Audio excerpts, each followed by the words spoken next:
Hi, I'm Sean. Welcome to Finding Friscata. I like to talk about things that have been hidden from us. Is it possible that gravity is the most concrete proof that we have that we live in a holographic universe? I think it is, and I'll tell you why. About 10 years ago, I did a deep dive into consciousness studies and physics studies. And you guys, if you're about my age or so, then you remember back in 2012, and there was YouTube was still kind of new, and like all these amazing new things were coming out, and lots of people were expanding their horizons in lots of really interesting ways. And there was a lot of pseudoscience, and there was a lot of nonsense that came out in that time. But there was also some really interesting stuff that came out. And among those things was the work of Tom Campbell.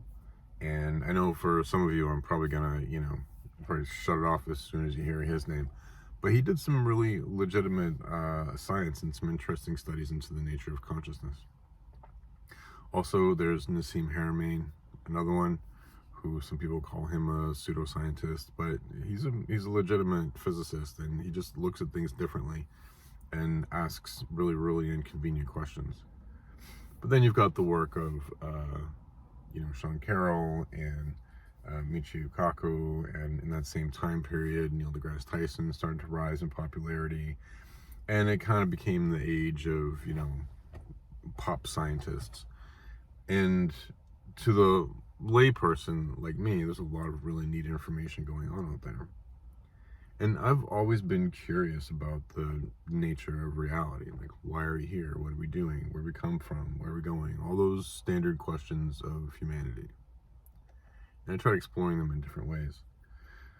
But about 7 or 8 years ago, after having, absorbed a lot of this information over a number of years, I was working on a math textbook. It was math for surveying, some trigonometry, some, algebra, nothing too complicated. And I remember sitting in my office one day, and it was quiet. I was just trying to think about a problem. I was staring at my whiteboard. I had some math problems written up there. I was trying to think about, the verbiage of how I was going to put all this kind of stuff together for the textbook that I was writing. And I had just a vision of space-time and light traveling through space-time and causing gravity. So that was kind of strange, but I just kind of like saw it all of a sudden. And it caused me to do some research into quantum gravity and into some new consciousness theories that are coming out, the work of Donald Hoffman and some of his colleagues.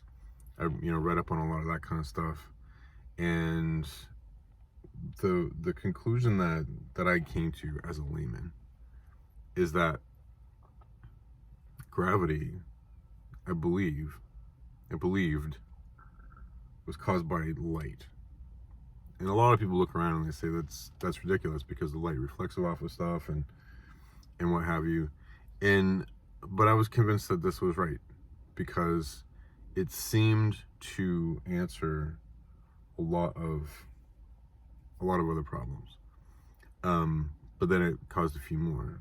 But the idea was that if you looked at space-time and you were able to look at it down at the Planck length, what you would find is you'd find a quantum foam, essentially.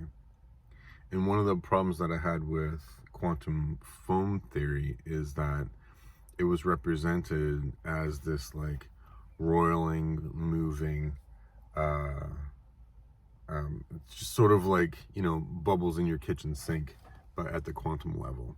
Each bubble is one Planck length, and that didn't work for what I was trying to accomplish. So what I thought would be better is that if each one of those bubbles had had a charge to it, and this is actually where the work of Nassim Haramein came in, because he demonstrated mathematically that each one of those quantum foam nodules, if you will, is actually spinning, which would give it a positive and negative charge. And I thought there's a solution right there. So with the quantum foam, it's not this weird roiling thing. It's actually an interlocked grid of these little spinning plank length, almost like marbles, right? And then, but what I was postulating is that as photons traveled through space-time, what they would do is, and not just photons of like visible light, but I'm talking about light on all spectrums, higher frequencies and lower frequencies than anything that we can see. But as that light traveled, it would excite space-time itself. And as it excited it at different frequencies, then it would create individual pockets of a certain frequency, which would generate atoms, which would vibrate at a certain frequency, so that you'd have, you know, I can't remember any atoms off the top of my head, but you would have those individual atoms. And then once that happened, it would attract another one to it, another one to it, another one to it, until eventually you had like a large enough clump of atoms of, I don't know, unobtainium or whatever it is, to generate matter. And then once that sort of compiles to a large enough extent, they would bring others into it, and then you'd have form molecules, and, you know, then like the world around us would start to form. And part of the reason I came up with this idea, though, was because of one of the problems of gravity is that we often forget that gravity pulls in 3 dimensions. So if you look at some of the textbook descriptions of what gravity is, it'll show space-time as a flat plane, and then it'll have like the Earth sitting in it, and it causes like an indentation. Like if you take a, you know, bowling ball and put it on a bed sheet, then you get the indentation underneath it, right? And then, you know, if you take a marble and spin it around the bowling ball, then it'll, you know, eventually circle its way in. Or if you just put it on the edge, it'll fall right into it. And that's a very oversimplified way of looking at it, but it's kind of right, and it's a good, easy representation to see. But what I thought would be a better representation of gravity is if you actually take like a pair of pantyhose or a sock or something, and you put, you know, like a grapefruit in one end and a golf ball in the other end, and then, you know, you tie it up so that they're in there, so it can stretch out between the two. And then you take like the golf ball end and you swing it up in the air, right? And you'll see how they kind of tumble around each other.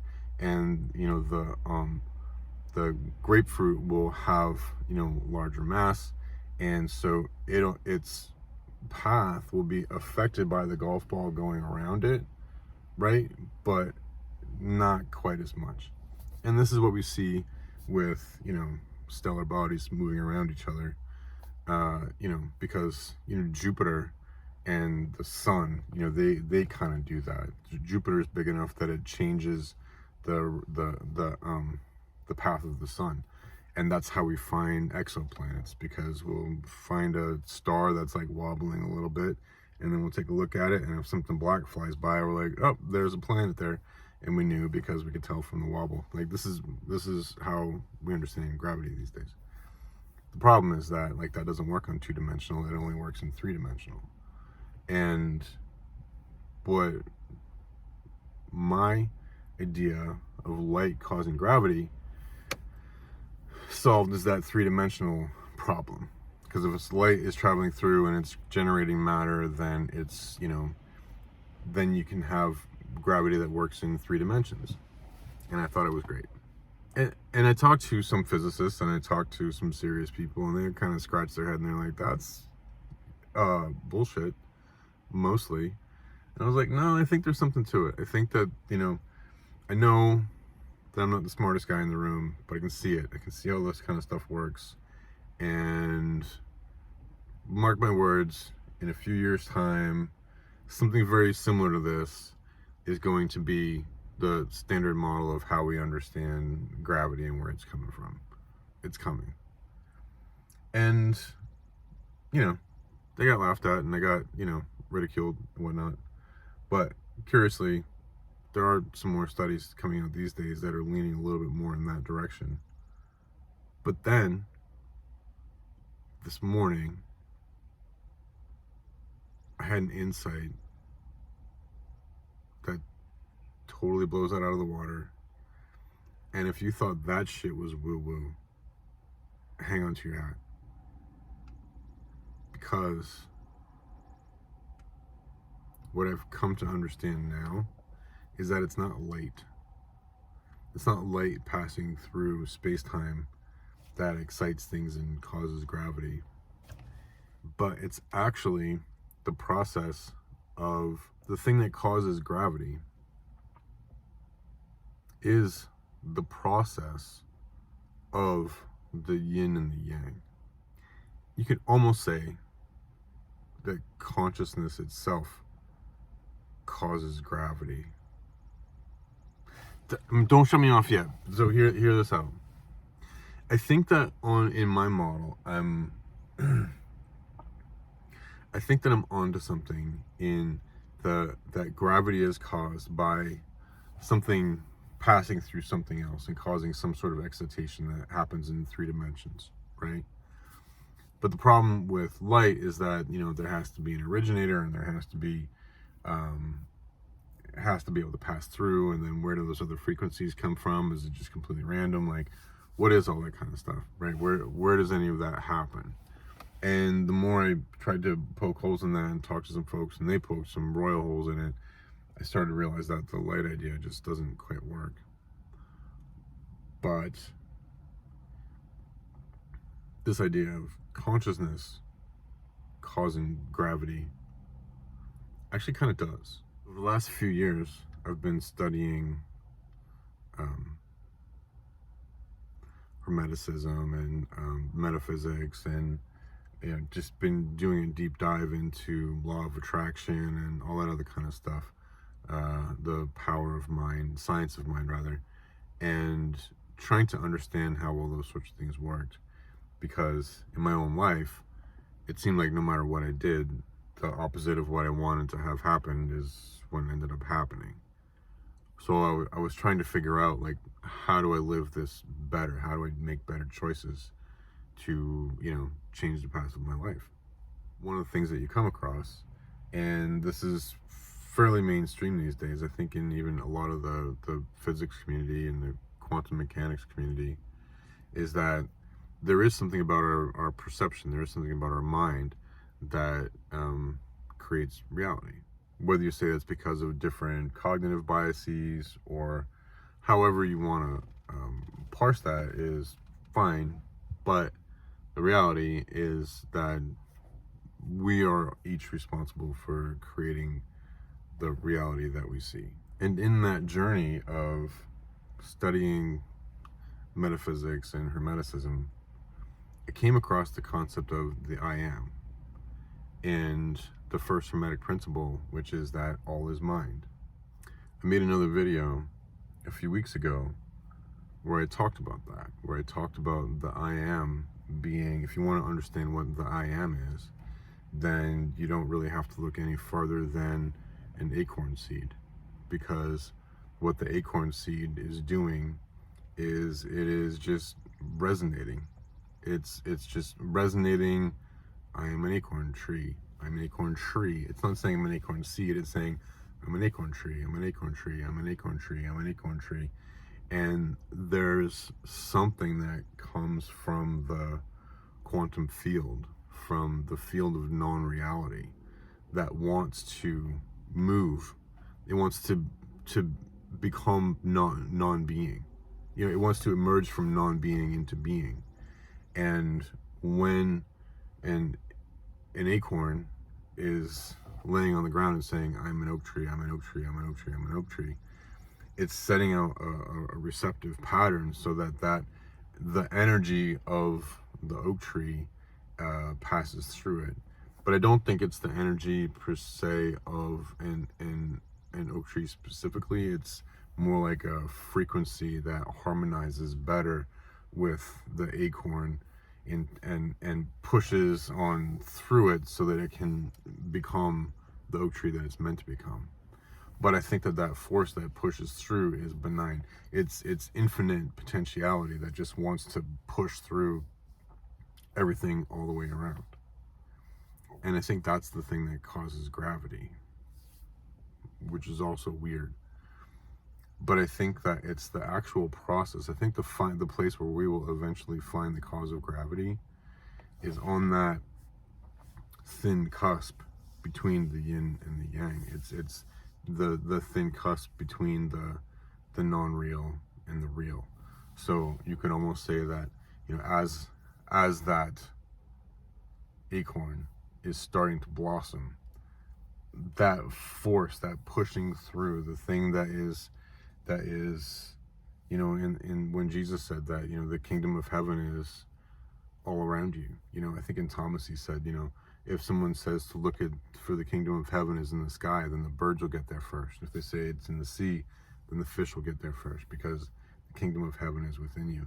And this is the thing that all these people have been talking about for years and years, is that the kingdom of heaven, the quantum field, the unreal, the, you know, infinite potential, the Tao, the, you know, all these ideas that we've talked about, is that unrealness, that intangibleness, the thing that wasn't there before but is there now. You know, like there's a tree right here next to me, and at one point there was just nothing there. It didn't exist, but now it's a big huge solid tree because a seed fell, and it sat there and it said, I'm a tree, I'm a tree, I'm a tree, I'm a tree, I'm a tree.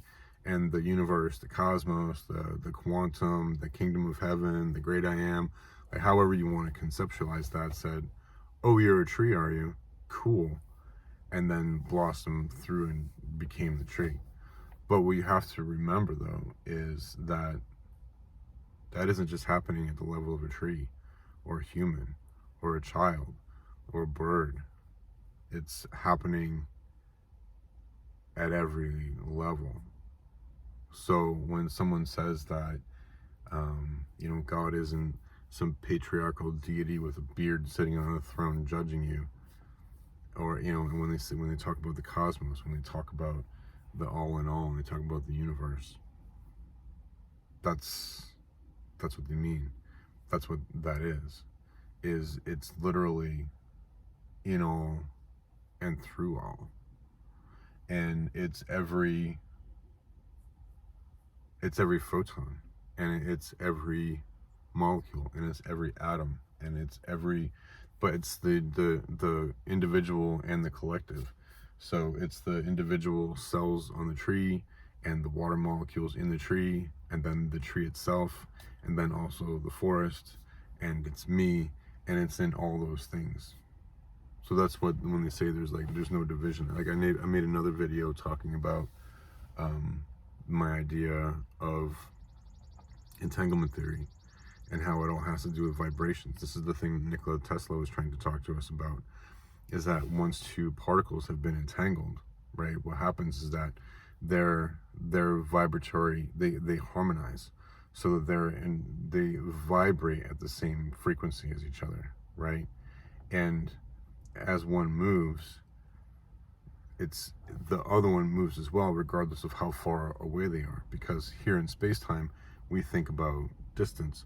We think about what is it that Joe Dispenza says, that in space-time, space is infinite, but time is linear. Whereas in time-space, time is infinite and space is linear. And so when you think about entanglement, it's that two particles that have been entangled that have now the same frequency. If you turn one, right, then that means that somewhere else in the universe, the other one is going to turn the same way, because the thing that makes it into a particle is the unreal. It's the time space. It's the quantum field that makes that there. So as this one is turning, this one is at the same frequency, and you're manipulating time space when you turn something else and cause something else to move far away. But I think that what we'll find is that that process of the unreal becoming the real is actually what causes gravity. It's what keeps us stuck to the earth. It's what makes, me too heavy. It's whatever the thing is, but it's what causes the momentum, right?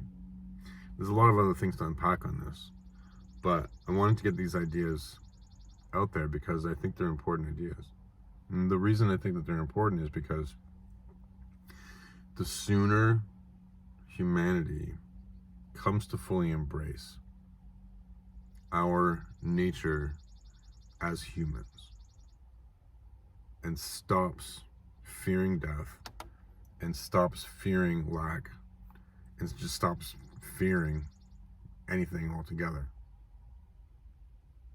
that's when we will improve. That's when we'll heal the earth. That's when we'll heal our governments and our economies and our healthcare systems and our education systems. That's when we will start to heal everything, is when we begin to realize and fully embrace the fact that regardless of your calling, creed, or religion, that you're human, and in some way you are the universe alive and experiencing itself. And when you see that and you realize that it's not really an exaggeration to say that you are a deity, you are a god, a small g god, wandering the face of the earth, bending reality to your will. I mean, that's what you do all day long. And it seems stupid and boring and mundane because it's what you do every day, right? I mean, even fighter jet pilots get bored sometimes, flying around at like Mach 3, chasing stuff, and they're like, oh, look, go Mach 3 again, yay, right? Because whatever it is that you get used to, the novelty wears off. And we've all gotten used to the fact that we're humans. We do our thing, we pay our taxes, we live our lives, right? But when that's not actually true. I mean, we do those things, but we are also small g gods, wandering the face of the earth, bending reality to our will, building civilizations, building governments, building militaries, changing the face of the earth through our will, through our intention, through our mind, right? And the sooner we realize that we have that power, and the sooner we realize that when we exercise that power through love and through wisdom, the sooner we can resolve 90% of the world's issues. So anyway, I know it was a little bit disjointed. I'm gonna still keep working on the idea. It just came to me this morning. But please definitely comment, share, subscribe. Definitely share, because I'd like to get this idea in front of some actual serious people, some credentialed physicists, maybe some fringe ones. Because I know the mainstream guys are going to be like, oh, well, blah, blah, blah, blah, blah, and you forgot to do. I'm like, yeah, I fucking know. I'm not a physicist. I'm a dude. But this idea, it makes sense. It works. It really does work. I hope you're doing well. See me soon. And bye.